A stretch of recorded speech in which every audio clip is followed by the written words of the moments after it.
Hoje eu vou mostrar como que eu faço a limpeza das plantas que foram enxertadas.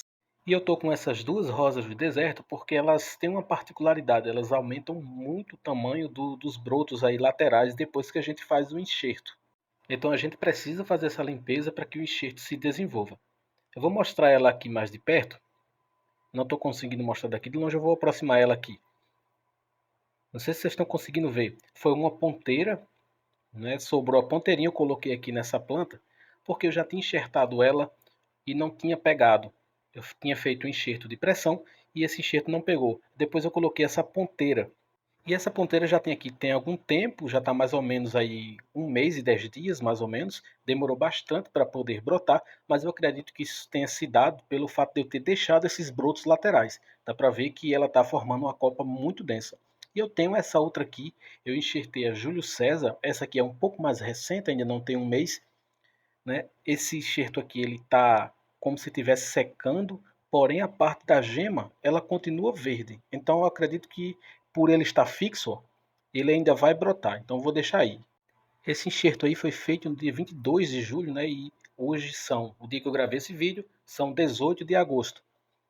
E esse aqui está desenvolvendo bem, ó. Já está começando a sair as geminhas. Se desenvolveu normalmente, mas também com uma perda de velocidade aí de desenvolvimento. Acredito que tenha sido pela quantidade de broto que essa planta soltou.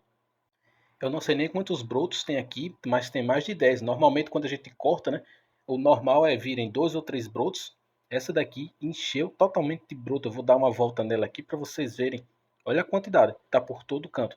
Agora, imagina a copa que essa planta ia ficar. Né? Não vou poder deixar essa copa se formar porque eu fiz um enxerto aqui de uma rosa do deserto que é, né, tem uma genética aí privilegiada que é a Júlio César. E como eu não tenho muito da Júlio César, então eu vou ter que cortar todos esses brotos para que os enxertos se desenvolvam. Eu vou começar o corte por essa. Essa daqui é a que está enxertada, é a Ferrari. E a Ferrari já é uma planta que tem um crescimento não tão muito rápido. Ela cresce devagar mesmo. E aí com esse monte de broto é que atrapalha ainda o desenvolvimento aí da parte enxertada. Então tem que tirar mesmo. E essas são plantas que têm a genética propícia para encher a copa. Se vocês prestarem atenção, já foi feita uma poda nela antes. Né? Antes de eu fazer o primeiro enxerto nela, eu fiz uma poda. Né? Aqui embaixo vocês estão vendo que está tudo branco aí de cola. Então essa é uma planta que, apesar da rosinha ser simples, né? É uma planta que tem uma genética aí bem propícia a formar copa bem mais massiva do que o comum, do que aquela que a gente normalmente faz enxerto, que é aquela que só tem um galho, né? Essa daqui tem bem mais. Às vezes eu corto essas plantas assim para fazer enxerto e eu me arrependo depois por causa disso, porque essas plantas que formam uma copa mais frondosa, elas têm um desenvolvimento muito melhor e também para quem gosta de fazer polinizações, né, é muito mais vantagem você fazer nessas plantas que têm uma copa mais densa, né, porque você consegue ter aí uma planta de porte maior, com suporte energético, né, muito maior por causa da copa, né? Mas às vezes a gente tem um material genético e não tem uma planta para enxertar, a gente não vai jogar um material genético que tem valor como esse aqui fora, né? Então a gente acaba optando aí fazendo essa escolha de cortar a planta mesmo. Ah, e para não esquecer, esse material que eu passo aqui para quem é novo aí no cultivo é cola instantânea. Você pode passar canela também se você quiser. E agora eu vou cortar essa daqui. Cara, eu fiquei embasbacado, como diz aqui na minha terra, com essa planta. Se eu soubesse que ela ia formar essa copa, eu não tinha feito enxerto nela.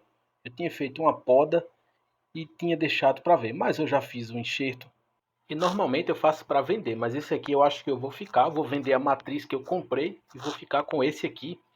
Porque quando a Júlio César, que é a que está enxertada aqui nessa planta, tiver com um tamanho considerável, eu vou deixar a copa dessa planta crescer para ver como é que ela fica.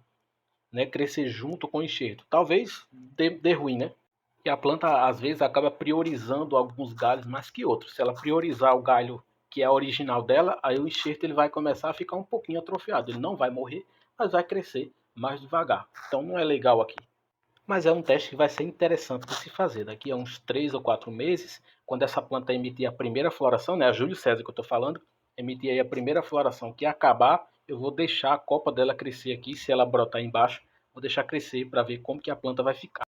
E aqui eu vou finalizando aí o processo da poda e agora a planta ela pode destinar aí toda a sua energia para o crescimento aí dos enxertos.